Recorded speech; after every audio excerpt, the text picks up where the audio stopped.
Army chief general Upendra Dwivedi ने आज एक कार्यक्रम में पाकिस्तान को हिदायत दी है कि वो वक्त रहते सुधर जाए, वरना आतंक को बढ़ावा देने और उकसावे जैसी उसकी कोई भी कार्रवाई भारत बर्दाश्त नहीं करेगा और ऐसा प्रहार करेगा कि पाकिस्तान का अस्तित्व ही नहीं बचेगा। इस कार्यक्रम का एक और दिलचस्प पहलू यह है कि आर्मी चीफ ने रामायण और महाभारत को न सिर्फ नैतिक मूल्यों में बल्कि युद्ध नीति और कूटनीति की शिक्षा देने वाला भी सर्वोत्तम ग्रंथ बताया। देखिए जनरल उपेंद्र द्विवेदी ने पाकिस्तान को अल्टीमेटम क्यों दिया है।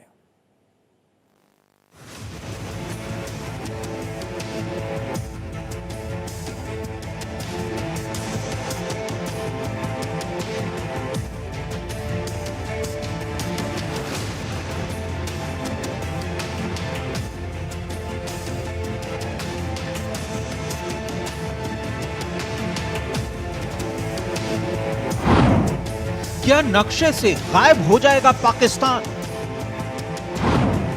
क्या पाकिस्तान रह जाएगा इतिहास का हिस्सा? आतंकिस्तान को आर्मी चीफ की ललकार, उकसावे वाली हरकत की तो होगा अंतिम प्रहार। भारत के army chief general Upendra Dwivedi ने पाकिस्तान को बेहद सख्त शब्दों में अल्टीमेटम देते हुए कहा है कि अगर पाकिस्तान लगातार आतंकवादियों को पनाह देना और भारत के खिलाफ साजिशें रचना जारी रखता है तो उसे ये तय करना होगा कि वो दुनिया के नक्शे पर रहना चाहता है या इतिहास का हिस्सा बनना चाहता है। दरअसल ऑपरेशन सिंदूर को 1 साल पूरे होने पर दिल्ली के मानेकशॉ सेंटर में मनाए जा रहे कार्यक्रम सेना संवाद में army chief general Upendra Dwivedi ने कहा कि पाकिस्तान को अपनी नीति बदलनी होगी। उन्होंने साफ किया कि अगर पाकिस्तान ने दोबारा कोई उकसावे वाली हरकत की तो भारत इस बार कोई संयम नहीं बरतेगा और ऐसी घातक कार्रवाई करेगा कि पाकिस्तान का अस्तित्व खतरे में पड़ जाएगा। सेना प्रमुख की तरफ से पाकिस्तान को इस तरह का अल्टीमेटम देने की मुख्य वजहों पर गौर कीजिए तो इसमें स्टेट स्पॉन्सर्ड टेररिज्म सबसे ऊपर है। जनरल द्विवेदी ने साफ किया है कि भारत की प्राथमिकता हमेशा प्रगति और विकास रही है, लेकिन पाकिस्तान की तरफ से लगातार प्रायोजित किया जा रहा आतंकवाद अब भारत कतई बर्दाश्त नहीं करेगा। पाकिस्तान को अपनी इस नीति को पूरी तरह बदलना होगा। दूसरी वजह है ऑपरेशन सिंदूर की चेतावनी।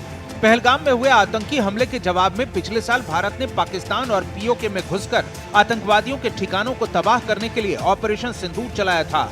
सेना प्रमुख ने कहा कि वो 88 घंटे का ऑपरेशन सिर्फ एक ट्रेलर था। अगर ऑपरेशन सिंदूर 2.0 की नौबत आई तो भारतीय सेना सीमा पार जमीनी कार्रवाई और दुश्मन के घर में घुसकर मारने के लिए पूरी तरह तैयार है। तीसरी वजह है एक्टिव आतंकी कैंप। भारतीय खुफिया रिपोर्टों के अनुसार सीमा पार अभी भी 8 आतंकी कैंप एक्टिव हैं, जहां आतंकवादियों को भारत में घुसपैठ कराने की ट्रेनिंग दी जा रही है। चौथी वजह है ड्रोन घुसपैठ। जम्मू कश्मीर के सांबा, राजौरी और पुंछ सेक्टरों में पाकिस्तानी ड्रोन्स की संदिग्ध गतिविधियों को लेकर भी सेना प्रमुख ने पाकिस्तान के डीजीएमओ को लगाम लगाने की सख्त चेतावनी दी है। और पांचवी वजह है प्रॉक्सी वॉर पर प्रहार। सेना प्रमुख ने कहा कि चूंकि पाकिस्तान सीधे युद्ध में भारत को कभी टक्कर नहीं दे सकता, इसलिए वो ड्रोन और आतंकवादियों के जरिए भारत में अस्थिरता फैलाने के लिए छद्म युद्ध का सहारा लेता है, जैसे भारत अब किसी भी कीमत पर बर्दाश्त नहीं करेगा।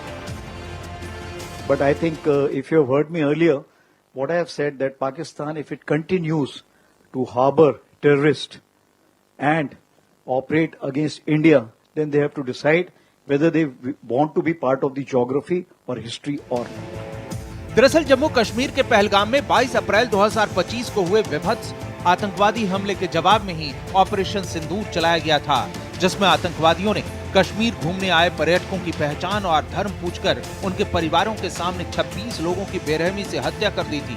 कई सुहागिनों का सिंदूर उजाड़ दिया था, जिसके खिलाफ भारतीय सेना ने ऑपरेशन सिंदूर चलाकर सीमा पार पीओके और पाकिस्तान में घुसकर कई आतंकी शिविरों को तहस नहस कर दिया था, क्योंकि ये जख्म भारत के लिए उसके पड़ोसी आतंकिस्तान की कारस्तानियों की हद थी।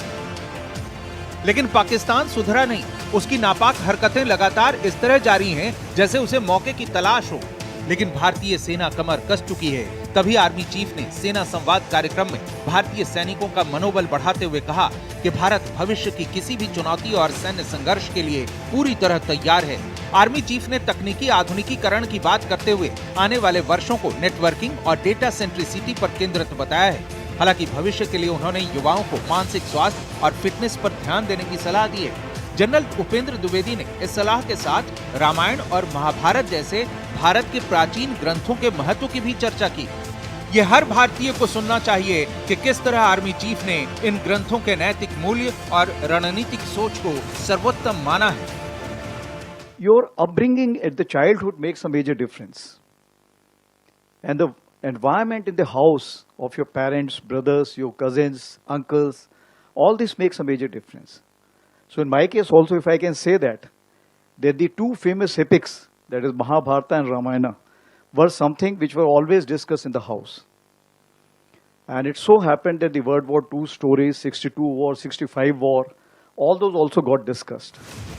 दरअसल आर्मी चीफ ये बता रहे हैं कि महाभारत और रामायण केवल धार्मिक ग्रंथ नहीं है, बल्कि ये युद्ध नीति और कूटनीति के सबसे अच्छे उदाहरण भी प्रस्तुत करते हैं और व्यक्तित्व निर्माण में इनकी बड़ी भूमिका है। इससे सेना के नेतृत्व, धैर्य और संकट के समय सही निर्णय लेने की सीख मिलती है। इसलिए उन्होंने भारतीय परिवारों में इस तरह के माहौल का उदाहरण दिया। हैरानी नहीं कि देश में मोदी सरकार ने हमेशा सांस्कृतिक विरासत से प्रेरणा पर जोर दिया है। बहरहाल आर्मी चीफ का अल्टीमेटम पाकिस्तान की बंद आंखें खोल दे तो बेहतर है, उसकी बदनीयती बदल दे तो बेहतर है, वरना भारत ने अगर अपनी तीसरी आंख खोली तो पाकिस्तान को नाश से कोई बचा नहीं सकता। Bureau report, Bharat express.